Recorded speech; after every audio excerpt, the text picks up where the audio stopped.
Et si je te disais que la critique et le doute sont en réalité les meilleurs indicateurs que tu es sur la bonne voie? Regarde bien, chaque personne qui a marqué l'histoire a d'abord été critiquée, moquée, remise en question, avant d'être applaudie. Alors pourquoi toi, tu te laisses abattre dès qu'on doute de toi? Si tu veux savoir comment rester motivé malgré les critiques et le doute, alors reste bien jusqu'à la fin, car je vais te donner une méthode puissante pour transformer les attaques en carburant pour avancer. Sans plus tarder, rentrons dans le vif du sujet. 1. Pourquoi la critique et le doute sont inévitables? Tu dois comprendre une chose essentielle, si tu fais quelque chose d'important, tu seras critiqué. C'est inévitable. Mais pourquoi est-ce que les gens critiquent? Parce que tes ambitions les renvoient à leurs propres échecs. Parce que l'être humain a peur du changement et de ce qu'il ne comprend pas. Parce que certains préfèrent voir les autres échouer plutôt que de se remettre en question. Michael Jordan, l'un des plus grands basketteurs de tous les temps, a été recalé de son équipe au lycée. Son entraîneur lui a dit qu'il n'était pas assez bon. S'il avait écouté cette critique, il ne serait jamais devenu une légende. Il y a un proverbe puissant qui dit « Les chiens aboient, la caravane passe ».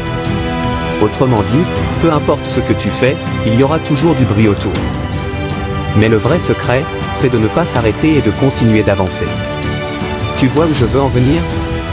Si même les plus grands ont été critiqués, pourquoi toi, tu t'arrêterais pour quelques mots blessants? 2. Comment ignorer les opinions négatives et rester focus? A. Comprendre d'où viennent les critiques. Il y a deux types de critiques. 1. Les critiques constructives, elles viennent souvent de personnes qui veulent réellement t'aider à t'améliorer. 2. Les critiques destructives, elles viennent généralement de personnes frustrées qui projettent leurs propres insécurités sur toi. Les gens ne veulent pas que tu échoues, mais ils ne veulent pas non plus que tu réussisses trop.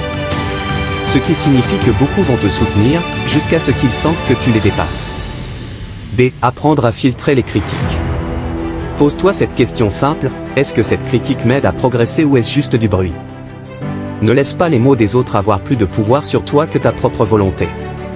C. Se blinder mentalement. Utilise la méthode du mur, imagine que chaque critique non constructive rebondit sur toi et tombe par terre sans jamais t'atteindre.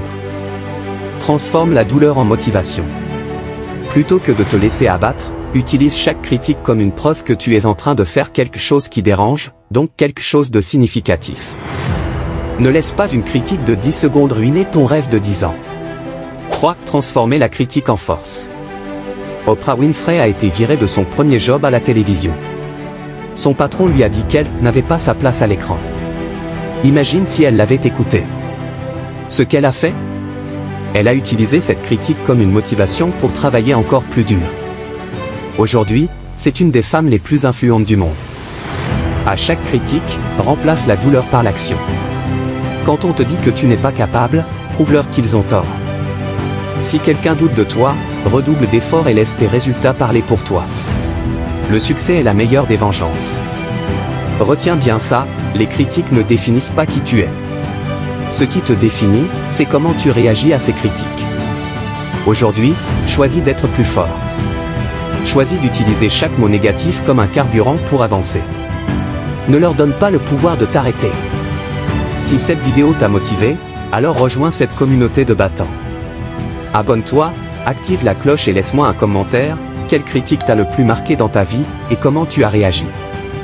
Sur ce, on se dit à la prochaine, et n'oublie pas que tu es le seul responsable de ta vie.